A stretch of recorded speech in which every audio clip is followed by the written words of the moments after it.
জাতীয় নির্বাচনের আগেই গণভোটের দাবি জানিয়েছেন ৮ দলের নেতারা। রাজশাহীতে বিভাগীয় সমাবেশ থেকে এ দাবি জানান তারা। হুঁশিয়ারি দিয়েছেন কোনো দলের ষড়যন্ত্রে পা দিয়ে প্রশাসন এবং আইন শৃঙ্খলা বাহিনীর নব্য ফ্যাসিবাদ কায়েম করতে চাইলে তা প্রতিরোধ করা হবে। রাজশাহীর বিভাগীয় সমাবেশ দিয়ে শুরু জামায়াত সহ ৮ দলের দেশব্যাপী কার্যক্রম। কর্মসূচিতে বিভাগের তৃণমূল নেতাকর্মীদের ছিল সরব উপস্থিতি। বক্তব্যে নেতারা বলেন, চাঁদাবাজি ও দুর্নীতিতে জড়িতদের ক্ষমতায় দেখতে চায় না জনগণ।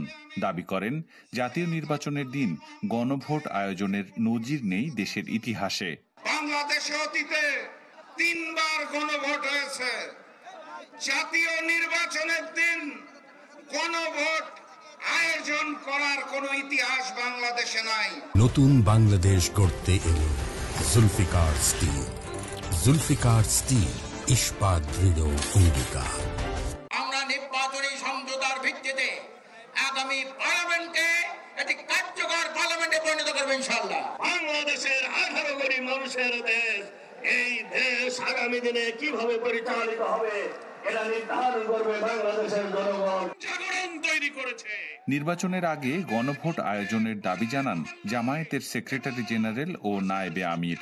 লেভেল প্লেইং ফিল্ড এখনো তৈরি হয়নি বলে অভিযোগ তাদের। এই গেজেটকে পরিবর্তন করতে হবে।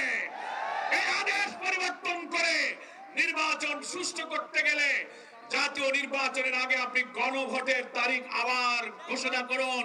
জনগণকে ঐক্যবদ্ধভাবে দেশে নির্বাচন যাতে করতে পারে, নির্বাচনী পরিবেশ যাতে আসতে পারে, সে কাজ আপনাদের করতে হবে। জনগণ ঐক্যবদ্ধভাবে চাঁদাবাজদেরকে প্রতিহত করবে ইনশাআল্লাহ।